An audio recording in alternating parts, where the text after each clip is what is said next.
Seorang pria berpakaian putih dan mengenakan topi terekam kamera pengawas saat menjalankan aksinya di sebuah toko timbangan di Jalan Lejen Harun Sohar, Sukarami, Palembang. Ia terlihat mondar-mandir masuk ke dalam toko hingga 3 kali dalam waktu yang berdekatan. Aksi pencurian itu baru diketahui keesokan harinya saat pemilik toko menemukan pintu belakang dalam kondisi rusak dan sejumlah barang telah hilang. Di antaranya sepeda motor, laptop, dan perangkat elektronik lain dengan total kerugian ditaksir mencapai 50 juta rupiah. Pelaku diduga beraksi seorang diri, masuk dengan cara merusak pintu menggunakan alat bantu. Dari rekaman yang ada, ciri-ciri pelaku tidak dikenali pemilik toko.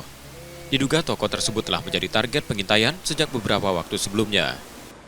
Pelaku itu masuk dari jam awal setengah 10 terdeteksi di awal, lalu subuh keesokan harinya jam 4 itu masuk. Ternyata hari Senin pas dicek lagi jam 4 itu masuk lagi juga, jadi 3 kali total pelaku masuk itu.